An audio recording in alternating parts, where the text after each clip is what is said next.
desistiu de Laodiceia. Jesus continua pelejando pela sua igreja. Que Deus possa abençoar a todos nesta tarde. Eu quero mais uma vez agradecer a todos pela oportunidade, a comissão organizadora, a mesa diretora. Muito obrigado em nome de Jesus.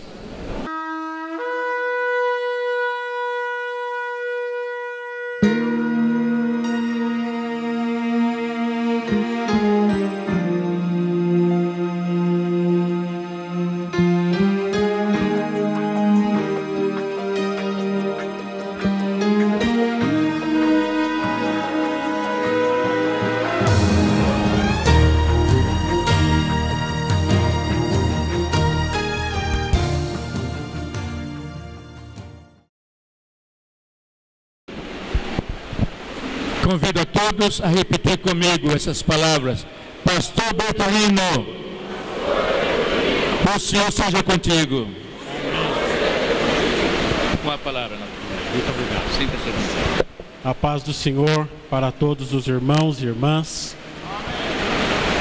Eu quero agradecer antecipadamente ao honroso convite feito para que nós estivéssemos aqui, eu e minha esposa. Agradecer ao pastor Josias, pastor Carlos, pastor Francisco, amigos de longa data, e que essa semana eu estava lembrando da sua fala lá na vossa igreja, né? E do tempo bom em que vivemos, tempo em que trabalhávamos fortemente com a juventude. Hoje ainda continuo trabalhando, mas Deus mudou o foco. Graças a Deus.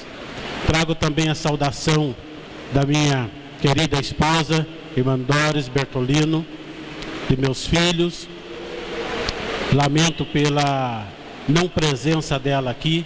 Por outro lado, estou muito agradecido, porque o fato dela não estar aqui é resposta de oração também. Ela está há algum tempo orando ao Senhor, esperando no Senhor, para que ela tivesse uma outra oportunidade na área onde ela trabalha, que é na área financeira.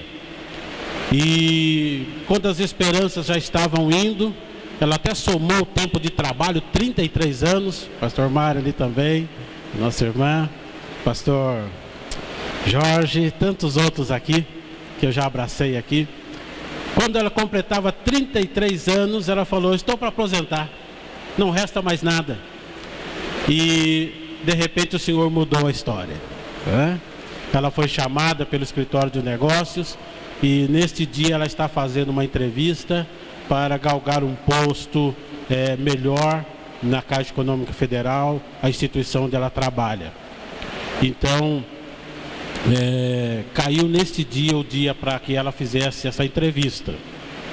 Mas, como somos uma só carne, não falarei do ponto de vista do homem. Eu tenho buscado, pedido ao Senhor, para que Ele me dê graça, para não partir do meu ponto de vista. Porque se eu e ela somos uma só carne, é claro que quando eu estou falando, eu tenho que também passar as impressões da minha esposa.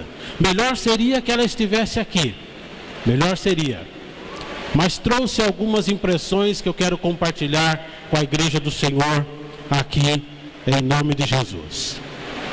Eu gostaria que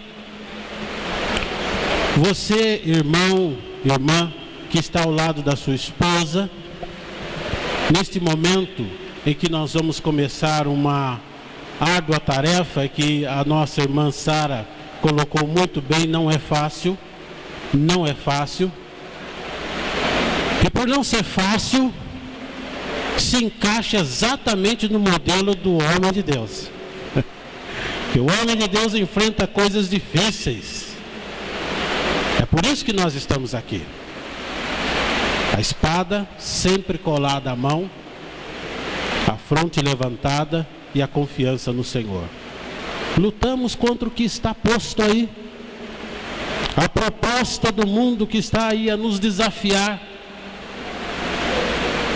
Depois dos anos 60, a proposta escancarou e afrontou a igreja do Senhor. Não vou fazer aqui um levantamento histórico, mas é fácil de perceber que após os anos 60, nós tivemos outras dificuldades que não tínhamos até então. Liberações aqui, liberações ali, licenciosidade aqui, oportunidade de se quebrar, enfim, compromissos que nós, enquanto Igreja do Senhor, militante, temos uma imensa dificuldade, sobretudo quando se fala da nossa família, nossos filhos, nossas filhas, ou aqueles que residem conosco dentro de casa. Mas é importante insistir, é importante colocar na pauta, na agenda dos obreiros e das obreiras, esta questão. É importante sentar e refletir sobre essa questão que não escapa da palavra de Deus. Por isso, eu vou ler um texto clássico aqui com os irmãos. Efésios capítulo 5. E quero nesta tarde dizer que não é preciso invencionice.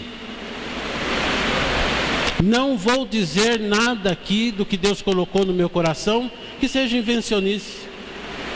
Olha, isso eu nunca ouvi. Talvez, e não poucas vezes, os irmãos e irmãs vão ouvir e serão tentados a, usando uma linguagem aqui do computador, a deletar da sua cara. Ah, mas isso eu já ouvi. Pelo menos em uns 10 seminários. A proposta aqui, o desafio, não é ouvir mais uma vez, mas é colocar na prática. Essa é a questão. Colocar na prática. Porque discurso nós temos tido bastante. Graças a Deus temos literaturas fartas e boas literaturas acerca deste assunto. No entanto, o que está acontecendo então? Não sou contra as casas de recuperação, mas como tem crescido. E quando a gente chega lá, como é que é seu nome? Paulo. E o seu? Levi. E o seu? Silas. Pô, mas isso daqui, o que está acontecendo? Ah, papai, mamãe, titio. Não sou contra absolutamente, oro, participo e ajudo, mas é preocupante. É preocupante. É muito preocupante. Então vamos ao texto para avançarmos, porque temos muito a trabalhar nesta boa tarde que o Senhor nos reserva. O texto é conhecido. 5:22. Vós, mulheres, submetei-vos a vossos maridos como ao Senhor, pois o marido é o cabeça da mulher, como também Cristo é o cabeça da igreja, sendo ele próprio o salvador do corpo. De sorte que, assim como a igreja está sujeita a Cristo, assim também as mulheres o sejam em tudo a seus maridos. Vós, maridos, amai as vossas mulheres como também Cristo amou a igreja e a si mesmo se entregou por ela, para santificar, purificando-a com a lavagem da água pela palavra, a fim de apresentá-la a si mesmo, igreja gloriosa, sem mácula, nem ruga, nem coisa semelhante, mas santa e irrepreensível. Assim, devem os maridos amar as suas próprias mulheres como a seus próprios corpos. Quem ama a sua mulher, ama-se a si mesmo. Afinal de contas, nunca ninguém odiou a sua própria carne, antes a alimenta e sustenta, como também o Senhor a igreja. Amém. Quando me passaram o texto, eu fiquei perguntando, e eu gosto de fazer muitas perguntas para mim mesmo. A ausência do obreiro junto à sua família. Que tema? E eu fiquei pensando, como é que vamos abordar esse tema, Senhor? Como é que nós vamos chegar ali em São Lourenço? E sem dúvida alguma, tanto quanto eu, os irmãos e as irmãs têm as suas necessidades, estão ávidos para que o Senhor trate nesta tarde e continue tratando. À medida que eu fui pensando, que eu fui, como o processo do animal, da vaca, ruminando, foi chegando algumas coisas para mim.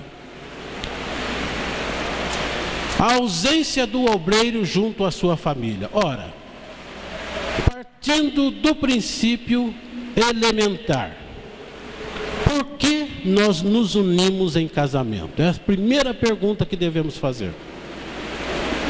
Eu acredito que todos os anos, no aniversário de casamento, a gente deveria fazer essa pergunta: por que eu me uni em casamento?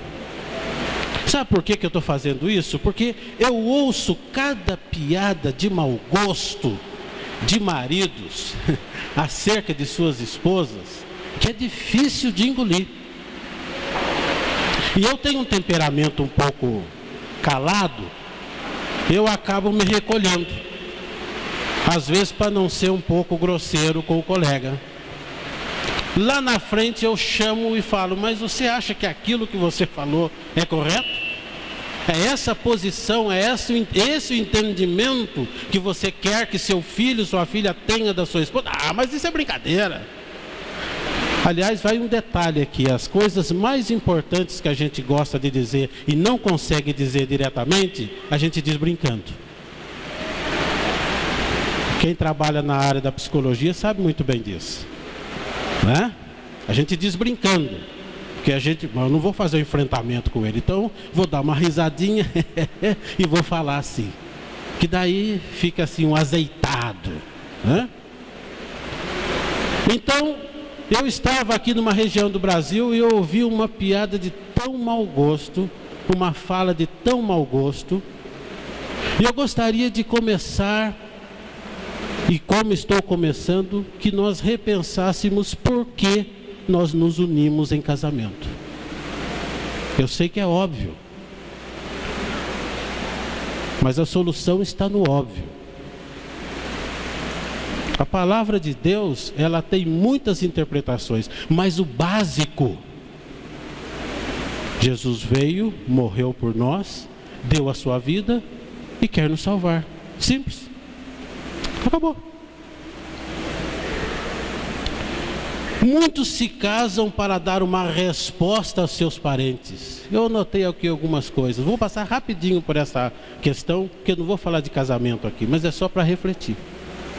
Outros se casam para galgar um posto ministerial. Estamos falando de ausência do obreiro em casa. Outros se casam para conter o ímpeto sexual, a libido.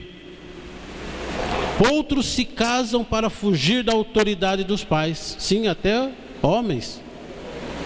Para não ouvir o pai falar todo dia: meu filho, cuidado, hein? Meu filho, cuidado. Jesus, arruma uma mulher para mim logo, para mim sair dessa amargura.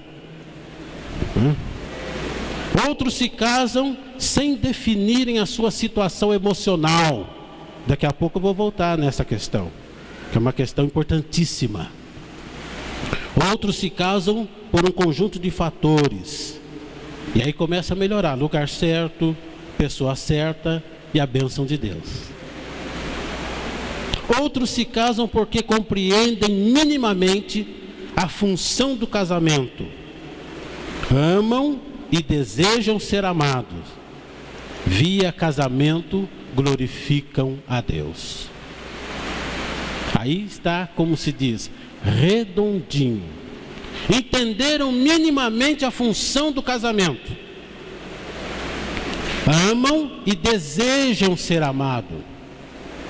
Ué, mas não é óbvio isso, pastor? Desejar ser amado não é tão óbvio assim, como nós veremos daqui a pouco. É importante nós refletirmos sobre isso e amadurecermos, porque partindo daí nós vamos conseguir fazer um enfrentamento dessas questões importantes no nosso meio. Estamos crescendo, para alguns assustadoramente, para nós não. A terra do Senhor, aonde o Senhor está, nós crescemos mesmo. Mas para o mundo aí fora é assustador o nosso crescimento. Eu ouço as pessoas dizerem. E cada toda vez que nós crescemos, nós precisamos melhorar também a nossa qualidade de entendimento, de reflexão acerca do nosso papel aqui nesta terra. Nós temos um papel a cumprir. Evangelização não é uma tarefa tão simples como se fala. Falar só de Jesus, abrir a boca e falar. Os nossos gestos, a nossa família, o nosso casamento, o nosso porte no casamento, a forma com que os vizinhos veem, enfim, eu poderia ficar citando uma série de questões que estão envolvidas com a questão da evangelização. A forma como entramos no estado do matrimônio pode ser uma indicativa de como será a nossa vida de casados.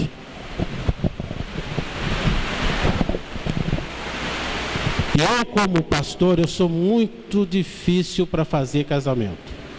Já cheguei a não fazer, porque a moça falou assim, eu não quero fazer aconselhamento.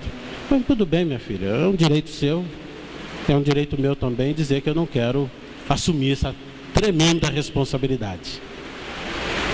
Depois que eu termino o aconselhamento, eu falo, você não gostaria de esperar um pouco mais? Porque se Jesus vier, você vai solteiro para o céu. Tenha certeza disso. Porque tem gente que pensa que não. A frissura por casar. E aí nós, obreiros, temos que ter uma linha reta e correta e uma postura muito forte para orientar os nossos meninos e as nossas meninas. Então a forma como nós entramos no casamento define, dá uma indicativa de como será a nossa vida de casados. Os motivos do casamento podem explicar a ausência do obreiro na família. Por exemplo, os que agradam a parentes, continuam agradando os seus parentes. Continuam a fazer tudo o que os seus parentes querem. E em pouco tempo, ele é mais um que atrapalha a família. Porque ele não consegue entender nada do que a sua família diz. Porque ele está ainda colado, ligado aos seus parentes. É só um exemplo. Aqueles que casam só para galgar um posto ministerial, esquecem que uma coisa está intimamente ligada à outra. Aliás, a Bíblia é muito clara. Se você não tem condição de assumir a sua casa, como é que você quer assumir a casa do Senhor? Às vezes a gente não pensa muito nisso e vai tocando do jeito que dá. Não é isso? Não é bem assim, né? A ausência do obreiro junto à sua família tem uma coisa chamada, eu dou o nome de causa. E aqui eu vou colocar algumas coisas que eu anotei para não fugir ao tema. As causas, os motivos do obreiro estar longe de casa, não querer ficar em casa, não querer estar em casa, não uma visita em casa, pode estar por questões emocionais. Essa é uma questão pouco debatida em nosso meio, a questão emocional. Aceitamos a Jesus, vimos para a igreja, estamos aqui muito bonitos, de vestido, de ternos e tal. E uma hora ou outra, a gente deixa escapar a questão emocional. Começa a olhar para aquele irmão, se começa a olhar para aquele obreiro, você começa a perceber que tem alguma coisa que precisa ser melhorada. Precisa ser trabalhada. Às vezes por excesso de cobrança dos pais, quando você era criança e adolescente. Alguma coisa forte ali pegou em você. Briga dos pais. Porque nem todos aqui tinham papai e mamãe evangélicos, que liam a Bíblia pela manhã, oravam, vinham ao culto. Talvez a grande maioria não tinha este ambiente saudável em casa. A criação longe dos pais, fui criado pela vovó, pelo vovô. O excesso de críticas. A criança, o adolescente alimentado por excesso de críticas, a sensação de não pertencimento, Sabe aquela sensação de que você está em casa, mas você não é dali? Você trabalha com 13, 14 anos, e eu ouço muito, eu trabalho desde os 13 anos.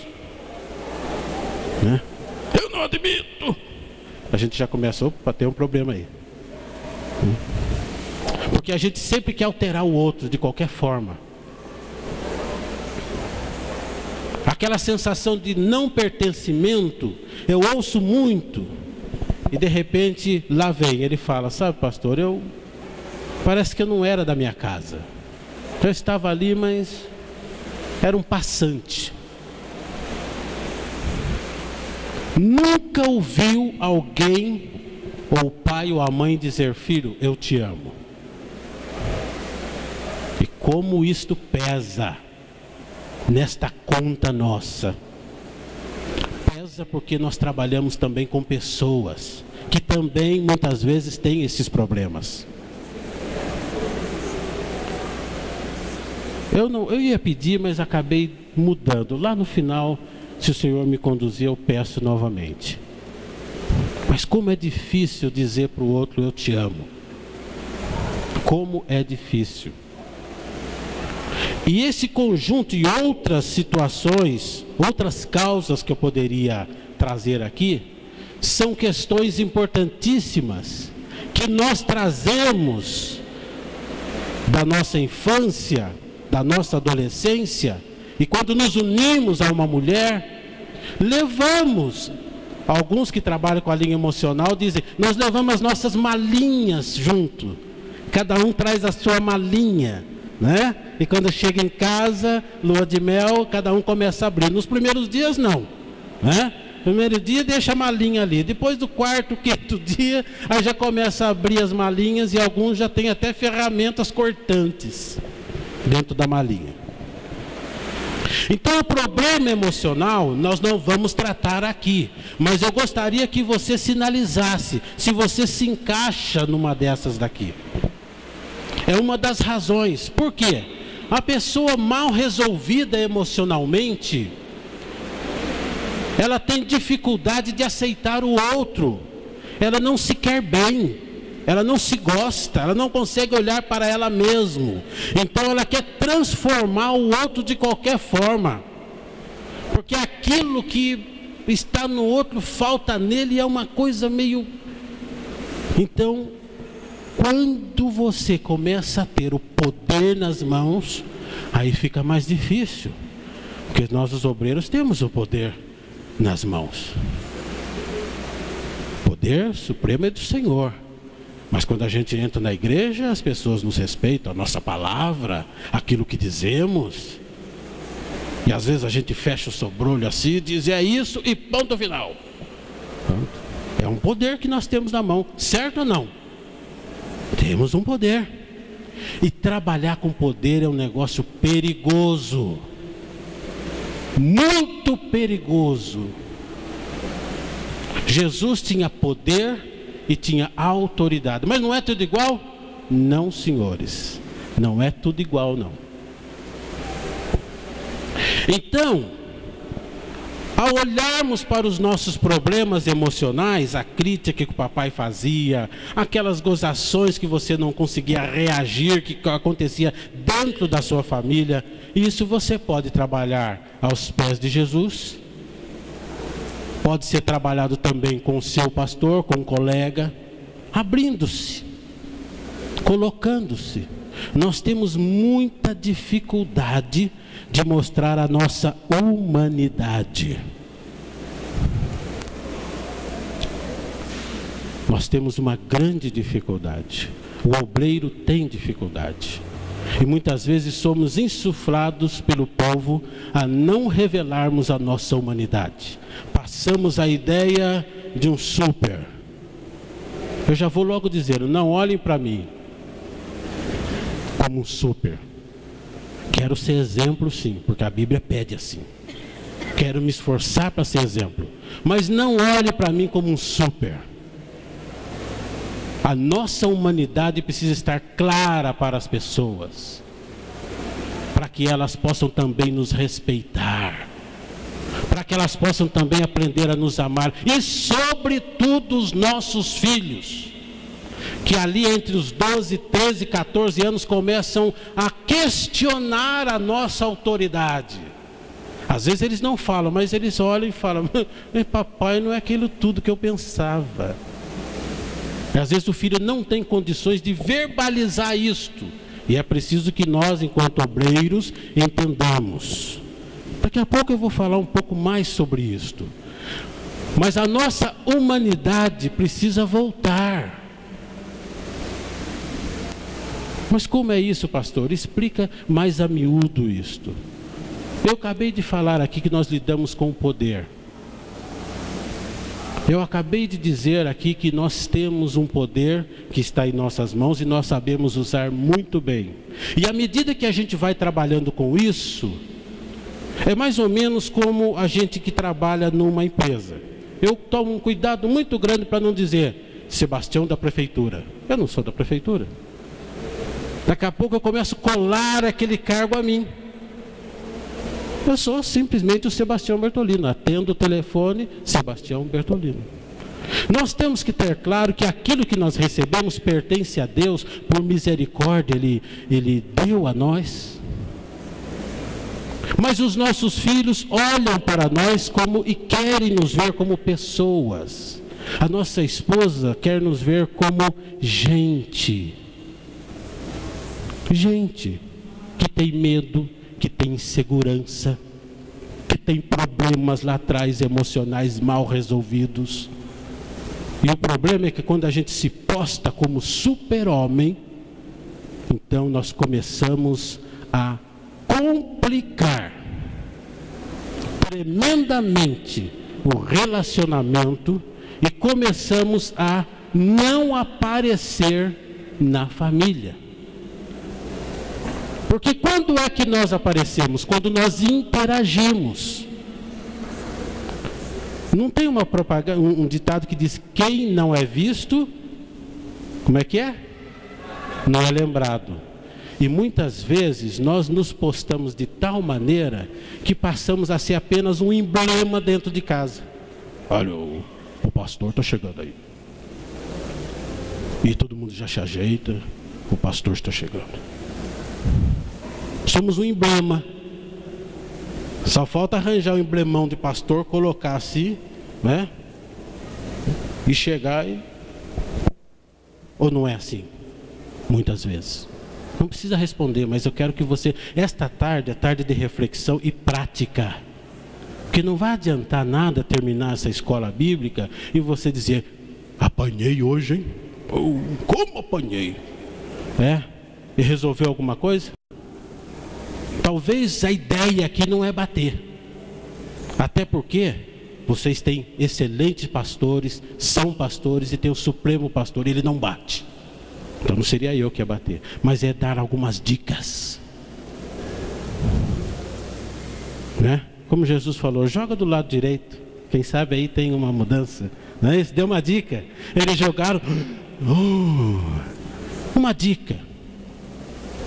Então nós temos que perder esta sede de sermos um emblema dentro de casa. Acabamos não sendo vistos, porque não interagimos com a família, não rimos, não damos gargalhada, não contamos aquela piadinha boa que todo mundo dá risada. Seu filho já quanto tempo já não ri das coisas que você fala? É cínico. Você fala uma coisa, ele é mole não. Só por Deus. O que foi que você falou aí? Estou saindo, cara. Estou saindo. Aí você fala citando aqueles versículos bíblicos que não resolve nada. E não resolve mesmo. Não resolve mesmo. Por que não resolve? Porque é preciso que a gente tire essa couraça, descanse no Senhor e nos coloquemos como seres humanos. Para que, como diz um autor, papai é gente. Que lindo isso. Papai também é gente. Eu tive uma conversa com a minha família essa semana. Uma conversa extremamente interessante. Dura, mas interessante. Você já teve essas conversas com a sua família, com seus filhos adolescentes? revelando a sua humanidade. Ó filho, o papai também tem insegurança. O grande problema que eu vejo quando eu passo por essas FEBEMs, quando eu toco com conselhos tutelares e vejo aquele menino com filho, com nome bíblico, é exatamente o que ele fala: não tenho papo com meu pai. Meu pai não existe. Ou então eu sou um zero à esquerda em casa. Está claro aí que o pai não aparece no contexto familiar. Se for fazer um desenho, os psicólogos usam muito isto, né? A figura do pai não aparece ali. Aparece a mãe, o filho, a avó, aparece muitas vezes, mas o pai não aparece, está ausente, né? Está ausente. Está ausente mesmo. O filho não consegue perceber, às vezes a mulher não consegue perceber. O marido como gente. Isso vai dando uma tensão muito grande. Muito grande. E o que dá essa tensão? Dá uma sensação por parte dos filhos, obrigado, e da esposa, de haver um desprezo, um abandono, e uma sensação que provoca muitos males. Sabe aquela sensação de que eu não existo? Eu não estou aqui? Obrigado. Isto vai provocando na mulher um esgotamento. E as irmãs que estão aqui sabem muito o que é isto, porque eu luto também contra isto. Até o irmão, sim, até eu. Que eu não estou aqui para contar lorotas, me postar de o grande. Esses dias um pastor lá de Pederneiras falou para mim: agora eu entendo o que você falou. Fica comigo uma semana para depois você dizer se eu sou uma bênção ou não. Anda comigo uma semana. Entra no carro, sai do carro, vai para o trânsito, entra no supermercado, né? Escuta a mulher falando: bem, o negócio é isso, aconteceu, pai, não sei o que, pai. Acompanha toda essa trajetória, essa ginástica da semana inteira. Aí depois você vai dizer se eu sou uma bênção. Porque essas palavras que vão dando, eu vou usar uma palavra que está muito na moda hoje, esse empoderamento para nós, ele é perigoso. É perigoso. É perigoso.